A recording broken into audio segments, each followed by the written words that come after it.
que surgiu essa ideia de criar essa abelha sem ferrão?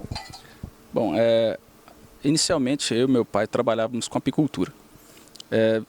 Trabalhando ali no dia a dia, nós percebemos que tomar ferroada não era algo tão agradável, mas fazia parte dessa atividade. Então eu tentei buscar com meu avô se existia algum outro recurso. Ele conhecia uma abelha que não tivesse ferrão. Para minha surpresa, ele conhecia as abelhas na época chamadas de dundum, que mais tarde eu fui descobrir que eram as mandaçaias.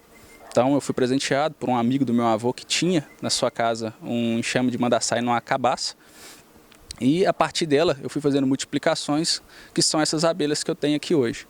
Então a mandaçaia é uma abelha sem ferrão, ela é nativa, né, da flora brasileira.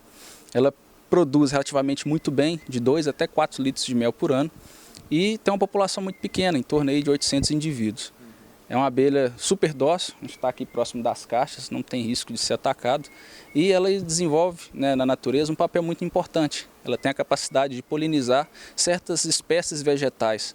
Ela consegue vibrar o seu corpo e isso permite que ela retire o pólen de certas flores que precisam desse comportamento. Então as abelhas comuns, as que a gente hoje conhece como abelha africana, não conseguiriam estar polinizando essas espécies tão eficientemente. Então, cada espécie de abelha nativa desenvolve bem uma polinização, né, num determinado grupo vegetal. Então, essa é uma das grandes importâncias aí de se ter essas abelhas. Eu comecei a mexer com as abelhas sem ferrão em 2002. Então, a primeira abelha que eu adquiri foi uma mirim preguiça, uma abelha muito pequenininha, mas que consegue desenvolver bem aqui na área urbana.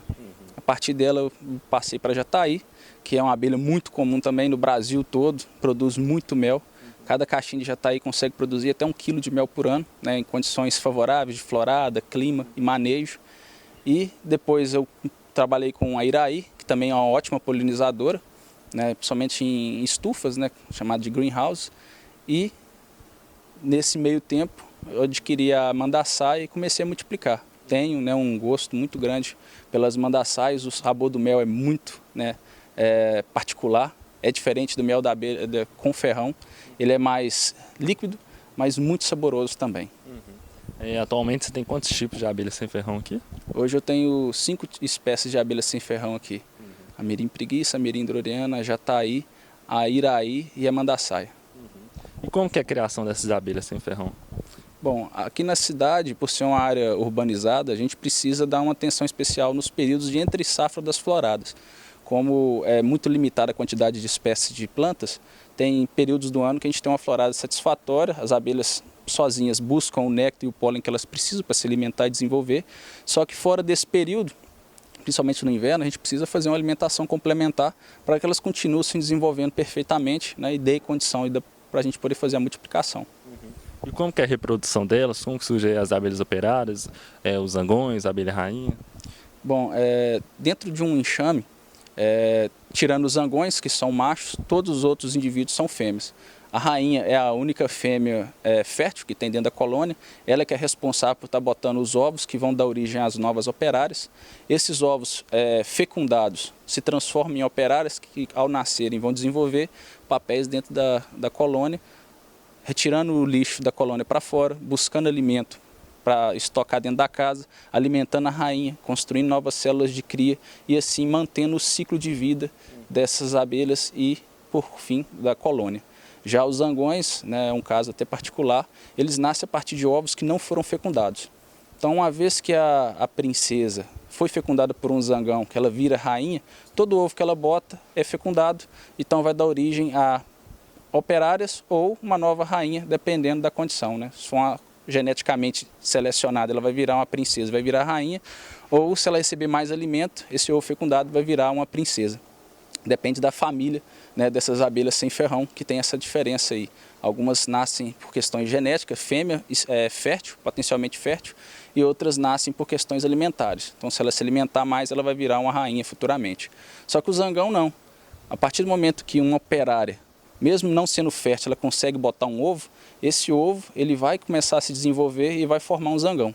Esse zangão ajuda na verdade, ele que vai fecundar a princesa para que ela passe a ser uma rainha. E a rainha também, se ela for fazer a postura numa célula maior, que as próprias operárias constroem um pouco maior, com essa finalidade, não há o pressionamento do abdômen dela. E assim não ocorre a fecundação desse novo ovo. Então nasce também de rainhas ovos de zangões, mas só quando as operárias fazem células um pouquinho maiores para poder desenvolver esse zangão. E hoje você vende esse mel? Como é que você tem algum comércio assim, relacionado a essas abelhas? Bom, hoje a minha produção é para consumo próprio. Eu estou trabalhando com a multiplicação dessas abelhas, então até dentro de um limite de 49 enxames, eu pretendo continuar multiplicando e a partir dessa quantidade de abelhas, eu consigo já ter uma produção satisfatória de mel para atender a mim, minha esposa e meu filho. E eventualmente um amigo, um parente que queira, a gente pode também estar juntando para poder formar ali 1 litro, 2 e estar fazendo uma venda, né, conforme encomenda. E com relação às abelhas, com a multiplicação a gente consegue novos enxames e com a venda destes a gente consegue patrocinar, né, a aquisição de novos materiais, a alimentação dessas abelhas no período ali, de escassez de alimento natural e assim manter, né, a criação e a disponibilidade dessas abelhas sempre saudáveis e fortes. E os seus vizinhos aí, o que eles falam dessa criação de abelhas? Os vizinhos nem sabem da criação delas, são tão calmas e fazem pouco estardalhaço, né, chamam pouca atenção, que os vizinhos não sabem. A gente comenta com um, com o outro, eles vêm passando na porta de casa direto com a caixinha de abelha na mão, mas eles sabem que elas não ferrou, mas não conhecem toda a história porque não incomoda. Né? Como elas saem para poder buscar seu alimento longe, ela não vai incomodar ninguém. E mesmo se ela for na casa de algum vizinho, ela não oferece risco, então ele não vai nem perceber que elas estão ali. Então, para quem quiser ter em casa, né, algo muito tranquilo, é agradável, é muito prazeroso vê-las trabalhando e principalmente ver o resultado do trabalho delas. Então, se você tiver um pé de fruta em casa, você vai perceber que ele vai frutificar mais, ele vai produzir mais e as frutas serão mais bonitas. Eu até citei um exemplo, um pé de mexerica que nós temos aqui no quintal. Após a aquisição das iraís, ele passou a frutificar mais. Coincidência ou não, foi exatamente a partir do momento que a gente trouxe as iraís para o meliponário e começou a ter uma produtividade maior de mexericas. E é um dos papéis que essas abelhas desenvolvem. Como elas vão buscar esses alimentos, ela acaba fazendo a polinização cruzada, que vai aí resultar em ótimos e bons frutos, né? Historicamente, aí, os nossos avós se alimentaram muito de mel e é uma dádiva poder chegar na sua casa, abrir uma caixinha, tirar o mel, provar e ter isso para poder fornecer à sua família.